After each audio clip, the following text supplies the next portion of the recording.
I'm originally from Postville, Labrador.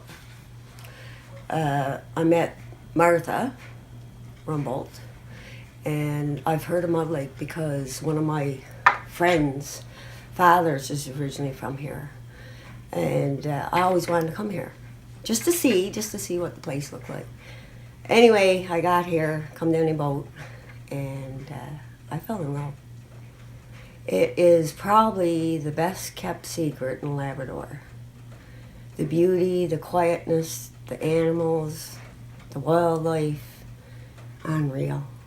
And how long ago was that, the first time you made your trip in the boat to Mud Lake? August the 18th, 8 years ago, this summer. That was the first time you seen the place? Yeah, I loves it, loves it. So from Postville to Mud Lake, and you've been here 8 years. What kept you here?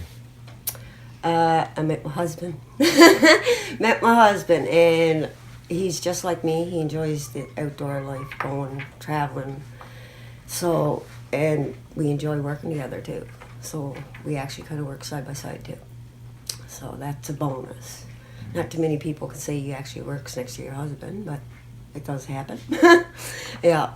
Yeah, I met my husband. I know it's not easy, but could you tell me what that day was like? Were you here in your home on the day of the flood? I wasn't, which was made it harder.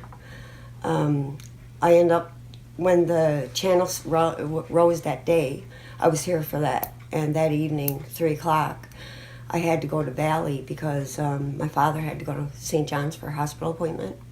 So by 10 that evening, my husband called me and said, it's getting bad. And I said, well, what do you mean it's getting bad?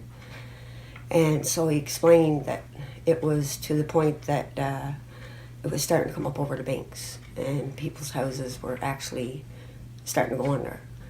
Like the lower end of Mud Lake was starting to go under. And I said to him, you got the sat phone, keep me contacted. I knew I wasn't going to sleep that night, and I didn't.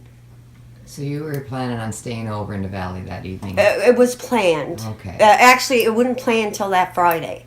But given everything that went on, my husband wanted me to be up there just in case it come down to this. And I guess he knew in the back of his mind that it was before everything happened, right? And I kind of knew, too, before I even got in that chopper. I knew what was going to happen. I knew because the simple fact is, I think if any of the Mud Lakers actually tried, they probably still could have crossed that river on Skidoo. Because there was only one real hole that was there. So, I mean, I got a video of the chopper right over, and to look at that ice that was out there, a Skidoo could go across it. They let it go way too early. So. And then you're in contact with your husband, who's keeping every you... hour he called me, right, to let me know what was going on, who they were getting, what they were doing. How was he sounding on the phone? He tried to sound, what's the word, not calm, but tried to be strong. But I could hear it in his voice. He had a shake. The shake in his voice was like, yeah, I'm concerned, but I got to do what I got to do. Because he rescued a lot of people that night. He went and got a lot of people. Him and Uncle Dorm and Uncle Randy, they're not small men. Junior's kind of small, but he's, the boys ain't small. And they were in Junior's boat, and they went down the road in speedboat. In the middle of the road in speedboat. Did your husband think that this was something, was he saying that this is something that happened before, or like... Oh, God, no. No, this never happened before. Like you said, Aunt Claudine's and all theirs get flooded out. The basement was flooded out and all that. I've seen it. In all the years I've come here, I've seen the damage that used to be done. There was nothing to the magnitude of this. The magnitude of this was disgusting. And you could tell because the ice chunks were beating everything down. I mean, a full metal flagpole that was standing there and is bent over to the ground because ice hit it? No, that's not normal. How long was it before you came back to your house? Like before you came back and Mine? saw that damage? I was only 3 days. I was only gone 3 days, but I was back by the third day here. We didn't have power in our house till when I walked in the door. The power just come on in our house. Drained into your brain? I ended up getting post-traumatic stress disorder over it. When I come in the channel, like when my husband brought me in the channel, I can remember seeing everything destroyed.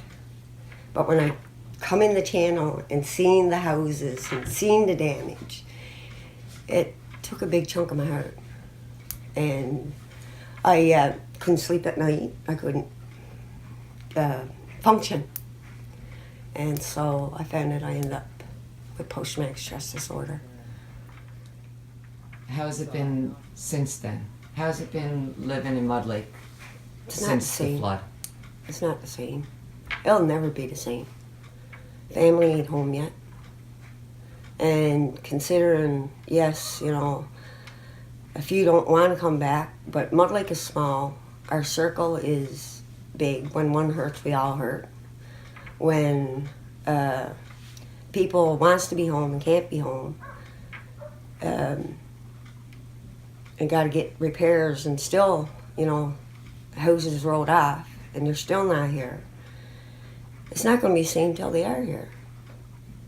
And I don't blame the ones that say that they don't want to come back either, because God only knows what this spring is going to bring.